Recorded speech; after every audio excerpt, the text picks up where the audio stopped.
Man, that is a bend in that rod.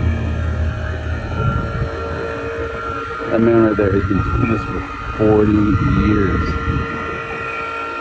And every place that I have gone, I'm so privileged to fish in. You know, I try not to use superlatives like best or better, and I'm not going to here. He is among the best that I've ever fished with all over the world. Oh, and you know how good he is?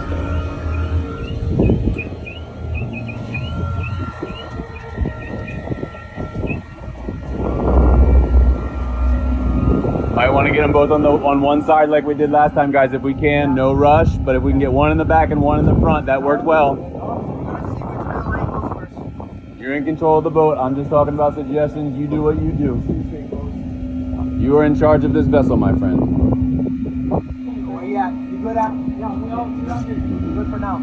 These guys are so close in Hawaii. They have something to say auntie, uncle, right? When you're so close, even if you're not blood related, right? When you're not blood related. You call them cousins. These guys call each other cousins. We have a double hookup within seconds. And we were going to go in early, guys, but if we turn this into a sleigh fest, man, that might be a bad idea. See these guys? Yeah, let's see them work together. See them work together. See these two men work together as a team. I hope they're living their dream. I hope I'm making their dream come true. Getting back together after separate lives, back together on a beautiful boat, living aloha together with their families. Because that is what Night Island is all about. That, not this, that. But that's what we do for a living. All day, every day, 24/7, 365. This is what we do all day long.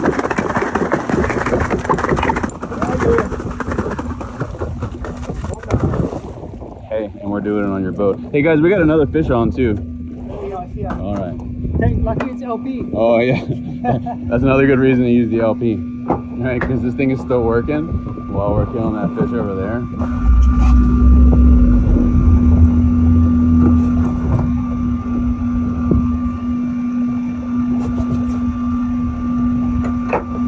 Captain Benda, you do you. Come to Hawaii, right? And there's a very cliche phrase, stay in your lane. The Hawaiians want you to come here. But while you're here, and especially if you move here, please stay in your lane. These aren't your islands. These islands were stolen from them in 1895 from Queen K. Okay? So come to Hawaii and enjoy yourself. Live our aloha. Live our mana. Just don't try and change it.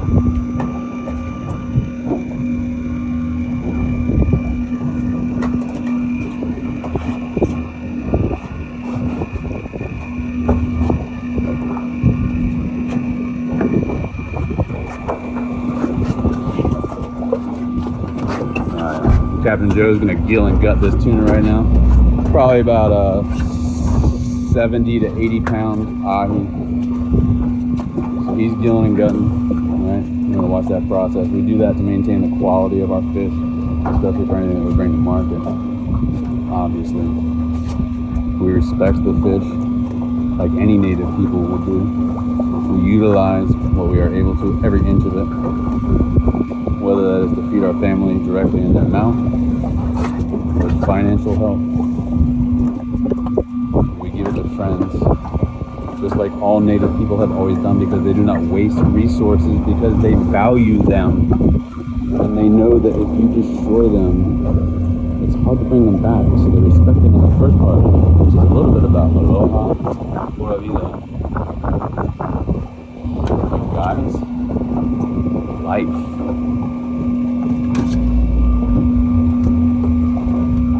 Alright, so there you go. Joe's gonna put down. I never did get that cookie cutter on. Oh, yeah, I forgot. Dang. Dang, did I forget.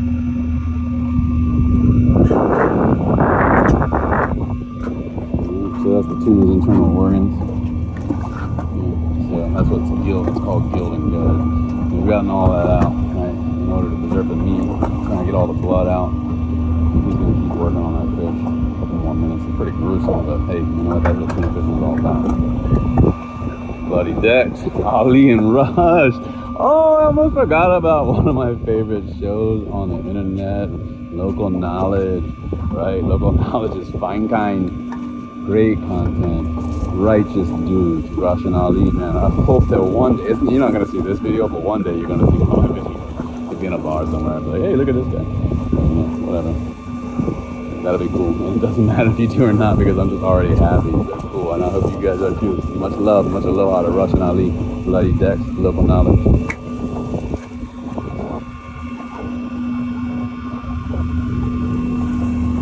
How you doing, Nora? Yeah, long ways to go yet. 300 Sarah gill.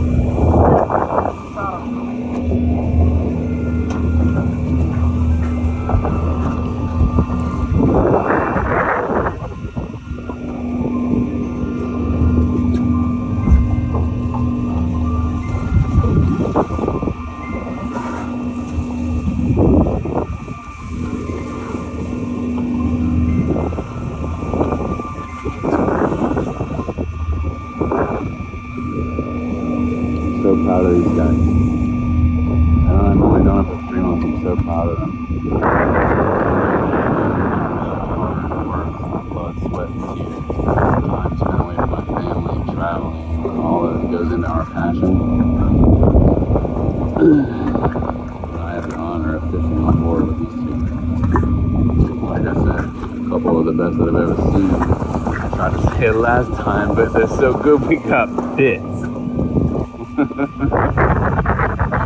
Wowza.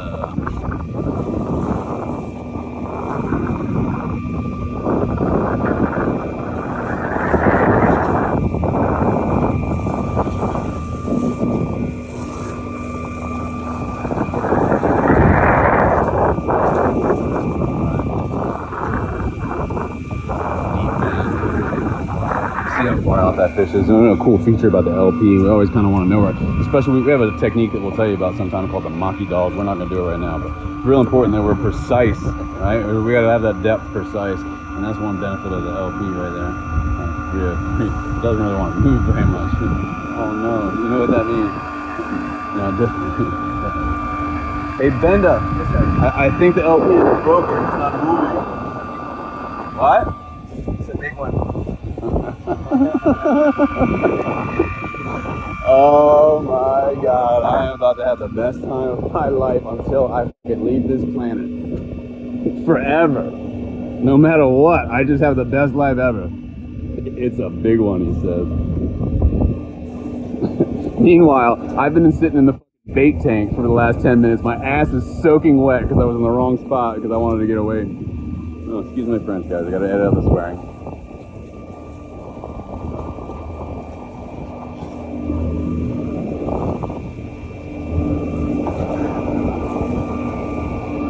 Doesn't want to come above that thermal plate. Wants to stay in the water. We'll take him down here. Exactly. Yeah, great. Yeah, so I'm gonna, I guess I should just, oh, let's talk about the Freeman. Hey guys, we're gonna talk about the Freeman here. Man, I hope this comes out okay. We already have a couple of little ones. This is actually one of the, I wouldn't call it small, but that is actually one of the smaller boxes on the boat. And the big coffin box up front is incredible. So what Joe's gonna do now, he's gonna slide that tuna in there, drop it down on the ice, and we've got paper bags full of ice that we use to keep the fish in cold. Another thing, obviously, that happens when you gill and gut the fish is that it gets all those one internal organs because tuna are, yellowfin tuna specifically. And I want to say, I know a lot about fish. I'm honestly not sure about any other tuna. Maybe, I think bluefin are fish. It's crazy. I'm just going to answer that question for me. It's a genuine, I don't know. So the yellowfin definitely are a thermal regulator. So they do build up heat, and it contributes to something that these guys really don't like on the fish called the burn. Okay, so what happens is when the fish is fighting, right, it's getting all hot, right, it's not good for the fish, it's not good for the meat, and it's building up lactic acid, which causes a chemical reaction, and that chemical reaction causes a burn, right? I'm not a scientist, but since lactic acid says acid, I imagine it's an acid burn. don't know the question I answer either, so hopefully somebody will chime in with that for me one day. Benda, what are we at now? How many feet? We're at 20 fathoms. How many feet exactly on there? 120 feet. 120 feet. Okay, so we were at 300, so we brought him up 180 feet.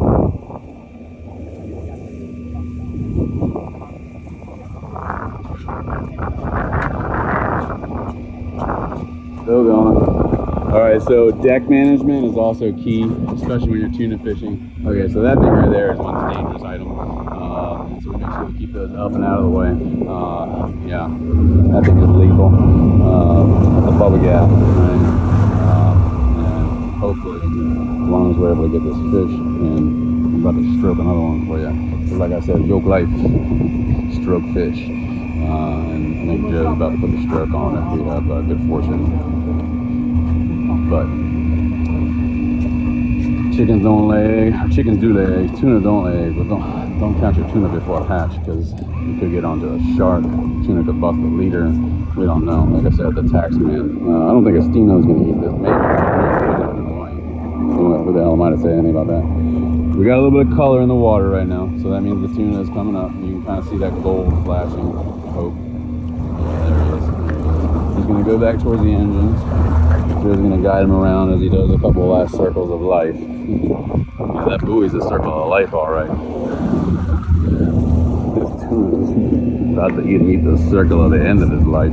But, you know, we respect him, like I said, though. We're serious, and we are. Yeah.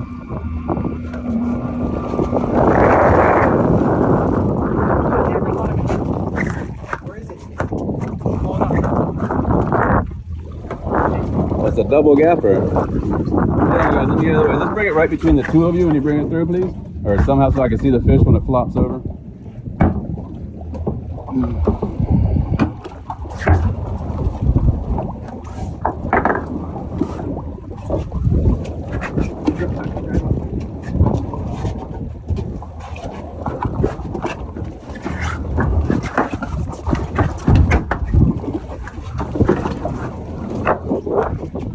Okay, now when you got an ahi that's under 100 pounds, they call it Shibi.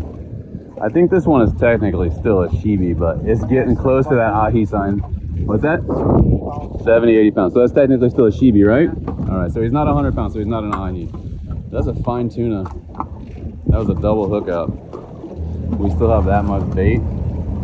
And these two guys actually have to go home and work on our inflatable, rigid inflatable boat, our rib for our manta ray operation. I got to fly to Guatemala to go catch some sailfish. So we might do a few more based on what Captain Benda has in plan.